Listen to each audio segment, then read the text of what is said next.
नमस्कार दोस्तों, नमः शिवाय। जीवन ज्योति चैनल में आप सभी का हार्दिक स्वागत करती हूं। दोस्तों, आज की वीडियो में बात करूंगी परमा एकादशी व्रत के विषय में। अधिक मास की परमा एकादशी 19 अगस्त दिन शनिवार को पड़ रही है। एकादशी के विषय में संपूर्ण जानकारी, विधि, साथ में उसकी पावन कथा का वीडियो चैनल पे आ चुका है, आप लोग चेकआउट कर सकते हैं। आज मैं बात करूंगी कि एकादशी व्रत को धारण करते समय हमें किन नियमों का पालन करना चाहिए और इसके क्या क्या नियम हैं और कौन कौन सी ऐसी गलतियां हैं जो कि हमें भूल कर भी नहीं करनी चाहिए, जिससे कि हमें एकादशी व्रत का संपूर्ण लाभ प्राप्त हो सके, चाहे वो किसी भी माह की एकादशी हो। क्योंकि एकादशी का व्रत बहुत ही महत्वपूर्ण और बहुत ही पुण्य फल को प्रदान करने वाला व्रत माना जाता है। इससे व्यक्ति का सर्व कल्याण होता है। तो एकादशी व्रत को धारण करने से पहले और एकादशी व्रत को धारण करने के बाद के क्या नियम है और एकादशी के दिन किन नियमों का पालन हमें करना चाहिए, इन सब बातों का ध्यान देना बहुत ही आवश्यक है। तो सभी बातों को समझने के लिए आप लोग वीडियो में अंत तक जरूर बने रहिएगा। चैनल पे पहली बार हैं तो चैनल को सब्सक्राइब कर लीजिएगा। वीडियो पसंद आता है तो इसे एक लाइक जरूर कीजिएगा। कमेंट बॉक्स में ओम नमो भगवते वासुदेवाय अवश्य लिखिएगा। दोस्तों, आइए शुरू करते हैं कि वो कौन कौन से नियम हैं। दोस्तों, सबसे पहले मैं बता दूं कि एकादशी जब व्रत आप धारण करते हैं तो इसके जो नियम है वो दशमी तिथि से ही आरंभ हो जाते हैं। यदि आप दशमी तिथि को सुबह से नहीं तो संध्या के समय से, अर्थात एक समय से आप एकादशी के नियमों का पालन करना आरंभ कर दें। जैसे कि दशमी तिथि की रात्रि में आप शुद्ध और सात्विक भोजन ग्रहण करें, अर्थात दशमी तिथि की रात्रि से ही आप लहसुन प्याज का त्याग कर दें। मांस मदिरा की तो बात सोचना भी पाप है। तो इस तरह से लहसुन प्याज का त्याग करते हुए शुद्ध और सात्विक भोजन ग्रहण करके आप एकादशी व्रत का प्रारंभ करें। दूसरी बात, आप दशमी तिथि की रात्रि में चावल का त्याग कर दें। चावल का सेवन ना करें, केवल रोटी खाकर आप व्रत का प्रारंभ करें। अब भोजन की मैं बात करूं तो भोजन में आपको मसूर की दाल का सेवन करके एकादशी व्रत को प्रारंभ नहीं किया जाता है। साग का सेवन करके, बैगन की सब्जी, सेम की सब्जी, इन सब सब्जियों का त्याग करते हुए हमें अन्य भोजन करके हमें एकादशी व्रत को प्रारंभ करना चाहिए। दूसरी बात, एकादशी व्रत को प्रारंभ करने से पहले दशमी तिथि से ही हमें ब्रह्मचर्य का पालन करना भी अनिवार्य होता है। अब आती है बात एकादशी की। तो एकादशी के दिन आप जब व्रत धारण करते हैं तो सुबह सवेरे स्नान आदि करके आपको अपनी दैनिक पूजा करके भगवान विष्णु जी और माँ लक्ष्मी जी की विधि विधान से पूजा करनी चाहिए। दूसरी बात, एकादशी के दिन जितना ही अधिक महत्व भगवान विष्णु जी को तुलसी पत्र चढ़ाने का है, उतना ही आवश्यक है कि आप एकादशी के दिन तुलसी पत्र न तोड़ें। यह भी व्रत के नियम में शामिल है और कभी भी किसी भी माह की एकादशी को आप तुलसी पत्र न तोड़ें। आप उससे एक दिन पहले, 2 दिन पहले ही तुलसी पत्र तोड़ लें, क्योंकि तुलसी पत्र कभी भी बासी नहीं होता है और एकादशी के दिन तुलसी पत्र अर्पित करना बहुत ही शुभ और पुण्यदायी माना जाता है। और वैसे भी आप भगवान विष्णु जी को जब भी भोग प्रसाद अर्पित करते हैं, चाहे वो कोई भी दिन हो, बिना तुलसी पत्र के भगवान विष्णु जी भोग प्रसाद स्वीकार नहीं करते हैं, उनकी पूजा संपूर्ण नहीं होती है। तो एकादशी की बात करूं तो एकादशी तो मुख्य रूप से भगवान विष्णु जी को ही समर्पित है, तो इस दिन की पूजा बिना तुलसी पत्र के कैसे पूर्ण हो सकती है, तो ये भी नियम में शामिल है। तो आप लोगों को इस बात का ध्यान देना है। दूसरी बात, एकादशी के दिन की बात करूं तो इस दिन तुलसी पूजा का विशेष विधान होता है, लेकिन माँ तुलसी जी को इस दिन जल अर्पित करना निषेध माना गया है, वर्जित माना गया है। आप लोग तुलसी जी की परिक्रमा करें, पूजा करें, उन्हें रोली, धूप, दीप अर्पित करें, संध्या के समय भी दीपक प्रज्वलित करें, लेकिन तुलसी पत्र तोड़े नहीं और जल अर्पित नहीं करें। ये 2 कार्य आपको नहीं करना होता है। दूसरी बात, एकादशी व्रत की बात करूं तो एकादशी व्रत को आप निर्जला भी धारण कर सकते हैं और फलाहारी भी धारण कर सकते हैं। फलाहारी में आप नमक का सेवन, अर्थात सेंधा नमक का सेवन करते हुए भी व्रत धारण कर सकते हैं और मीठा फलाहार करते हुए भी व्रत धारण कर सकते हैं। ये बातें अपने शारीरिक शक्ति और क्षमता के अनुसार की जाती हैं, उसी पर यह निर्भर होता है, क्योंकि जितनी शक्ति होती है उतनी ही भक्ति हम कर पाते हैं। तो ये बात हो गई एकादशी व्रत के दिन। एकादशी व्रत के दिन और कौन कौन सी बातों का हमें ध्यान रखना चाहिए। एकादशी के दिन जब आप व्रत धारण करते हैं या फिर व्रत नहीं धारण करते हैं तो एकादशी के दिन कभी भी दूसरे के घर का अन्न जल आपको ग्रहण नहीं करना चाहिए। यदि आप व्रत नहीं है तब भी आपको दूसरे के घर जाकर भोजन इस दिन नहीं करना चाहिए। यदि आप व्रत हैं तो यही प्रयास करें कि इस दिन किसी अन्य के घर न जाएं, वहां पर जाकर जलपान या फलाहार इत्यादि ग्रहण न करें। एकादशी के दिन दूसरे के घर का अन्न वर्जित माना जाता है, इस बात का भी आपको ध्यान देना है। दूसरी चीज, एकादशी व्रत के दिन वैसे तो ये नियम हर व्रत में लागू होता है कि आप इस दिन झूठ न बोलें, क्रोध न करें, हिंसा न करें, किसी भी प्रकार का अनैतिक कर्म न करें, किसी को अपशब्द न कहें।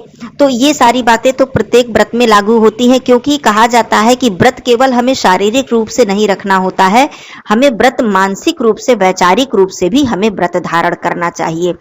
मानसिक रूप से व्रत क्या होता है कि हम अपने मन को शुद्ध रखें, मन को निर्मल रखें और अपने मन से भगवान के चरणों का ध्यान अपने मन में लगाकर रखें, उनके मंत्रों का जप करें, उनके नाम का जप करें। ये होता है मानसिक व्रत। अर्थात हम जब व्रत हैं तो केवल शारीरिक शुद्धता पर ध्यान न दें, बल्कि अपनी मानसिक और वैचारिक शुद्धता पर भी ध्यान दें। तो एकादशी व्रत हुआ या कोई भी व्रत हुआ, ये नियम तो प्रत्येक व्रत में लागू करना ही चाहिए दोस्तों, क्योंकि ऐसा न करने से कहीं न कहीं आपका व्रत खंडित माना जाता है और उसका संपूर्ण लाभ आपको प्राप्त नहीं हो पाता है। तो एकादशी का दिन, जिस दिन आप व्रत धारण कर रहे हैं, पूजन अर्चन करने के बाद आप फलाहार ग्रहण करें और दिन भर भगवान के श्री चरणों में ध्यान लगाकर उनके मंत्र या उनके नाम का जप करते रहें और अपने कार्य करते रहें। इससे बेहतर क्या हो सकता है? किसी भी प्रपंच या आलोचना या किसी की चुगली या किसी की निंदा, किसी की बुराई, आप इन सब चीजों से बिल्कुल ही दूर रहें, तभी आपका व्रत सफल माना जाता है। देखिए दोस्तों, अक्सर होता क्या है कि कहा जाता है, बहुत लोगों के मुख से हम लोग सुनते हैं कि व्रत हम लोग कर रहे हैं, बहुत ही पूजा पाठ कर रहे हैं, लेकिन उसका हमें फल कोई प्राप्त नहीं हो पा रहा है। कहीं ना कहीं ये बहुत बड़ा कारण होता है कि एक तरफ तो हमने व्रत रख लिया, व्रत धारण कर लिया, बहुत ही विधि विधान से हमने संपूर्ण पूजा कर ली, सारी सामग्री हमने उपलब्ध करके और सारी पूजा करने के बाद जब हमारी पूजा संपन्न हो गई, उसके बाद हम अपने कार्यों में जब लग गए तो कहीं ना कहीं हम किसी न किसी प्रकार की आलोचना कर रहे हैं, चाहे फोन पर, चाहे किसी के साथ बैठकर किसी की बुराई कर रहे हैं, या इधर उधर अनर्गल बातों में अपना सारा समय हमने बिता दिया। तो कहीं ना कहीं इससे होता क्या है कि जो भी आपने पूजा किया, जो भी आपने धर्म कार्य किया, वो उसका जो पुण्य है वो धीरे धीरे कम हो जाता है, क्षीण हो जाता है। तो इसलिए कहा जाता है कि मानसिक रूप से आप पूजा करते रहें, क्योंकि दिन भर बैठकर पूजा करना ही आवश्यक नहीं होता है, मानसिक रूप से आप भगवान का ध्यान करते रहें, ये होती है सबसे बड़ी पूजा। तो इसलिए मैंने बताया कि व्रत का ये बहुत ही बड़ा नियम और बहुत ही महत्वपूर्ण नियम है। अब बात आती है कि एकादशी के दिन सबसे जो जरूरी बात कही गई है हमारे शास्त्रों में कि एकादशी के दिन में शयन करना बिल्कुल निषेध माना जाता है। आप दिन में बिल्कुल ही न सोएं, यहाँ तक कि नियम तो ये है कि रात्रि में आप जागरण करें, भगवान के भजन करें, कीर्तन करें, उनके नाम का जप करें। लेकिन चलिए, रात्रि में संभव नहीं है, इस ऐसा अब समय आ गया है कि पूरी रात्रि जागरण करना संभव नहीं है, मैं नहीं कहूंगी, लेकिन दिन में शयन करना बिल्कुल ही निषेध बताया गया है। तो आप इस बात का भी ध्यान रखें। अब आइए बात करते हैं द्वादशी की, क्योंकि एकादशी व्रत का जो नियम होता है वो दशमी से आरंभ होकर द्वादशी तक चलता है। अब जब द्वादशी तिथि आती है तो द्वादशी तिथि को सुबह सवेरे सबसे पहले तो पारण का जो समय होता है, उसका जो शुभ मुहूर्त होता है पारण का, उसी समय आपको पारण अवश्य ही कर लेना चाहिए। इससे आपको व्रत का संपूर्ण लाभ प्राप्त होता है, और जब पारण सही समय पर न किया जाए तो व्रत का संपूर्ण लाभ आपको प्राप्त नहीं हो पाता है, क्योंकि एकादशी व्रत के पारण का अत्यधिक महत्व बताया गया है। तो आप लोग सबसे पहला नियम तो एकादशी जब व्रत का पारण करें तो इसको शुभ समय में करें। एकादशी के पारण का क्या समय है, तिथि कब से कब तक है, ये सारा डिटेल आपको मेरे वीडियो में मिल जाएगा। मैंने वीडियो दे दिया है, आप लोग जरूर चेकआउट कर लीजिएगा, उसमें पावन कथा भी है। अब ये बात हो गई, और तो पारण आप लोगों को शुभ समय पे करना है। दूसरी चीज, पारण कैसे करना है? सुबह सवेरे आपने स्नान किया, भगवान विष्णु जी, माँ लक्ष्मी जी की पूजा अर्चना की, आपने दैनिक पूजा की, जैसे सूर्य देव जी को जल देना और माँ तुलसी जी की पूजा करना, अपनी जो दैनिक पूजा है सभी देवी देवताओं की पूजा करने के बाद आप पारण जब करते हैं तो उससे पहले दान करना आवश्यक होता है। ये एकादशी व्रत के पारण का नियम है, सबसे पहले आप दान करें। यदि ब्राह्मण को भोजन करा देते हैं तो ये तो बहुत ही ज्यादा उत्तम बात है। नहीं करा पाते हैं तो इसीलिए हम लोग दान निकालते हैं। उसमें संपूर्ण दान अन्नदान होता है, जैसे चावल है, दाल है, हल्दी है, नमक है, सब्जी है, साथ में दक्षिणा है। इसके बाद आप जो भी दान कर सकें, वस्त्र दान कर सकें, जितने भी, क्योंकि दान की सीमा नहीं है दोस्तों, दान अनंत है। जितना भी आप कर सकें, शक्ति सामर्थ्य के आपके अनुसार है, जितना भी आप कर सकें। तो इस तरह से सबसे पहले दान किया जाता है। दान करने के बाद आप तुलसी पत्र ग्रहण करके व्रत का पारण करें। एकादशी व्रत में तुलसी पत्र ग्रहण करके व्रत का पारण करने का विशेष विधान बताया गया है। तो इस तरह ग्रहण करके आप पारण कर लें। उसके बाद जब अन्न ग्रहण करने की बात हो, तब आप सात्विक भोजन, शुद्ध भोजन ग्रहण करके, जैसा कि मैंने बताया, जिन सब्जियों और दाल का त्याग करना है, वही चीज आपको व्रत के पारण में भी ग्रहण नहीं करनी है। मसूर की दाल, साग, सेम की सब्जी, बैगन की सब्जी, लहसुन, प्याज, इन सब चीजों का त्याग करते हुए बहुत से लोग चावल को ग्रहण करके व्रत का पारण नहीं करते हैं। लेकिन कहीं कहीं यह भी कहा गया है कि पारण के समय चावल ग्रहण करना निषेध नहीं बताया जाता है। केवल चावल एकादशी के दिन और दशमी की रात्रि में चावल खाकर व्रत को प्रारंभ करना निषेध होता है।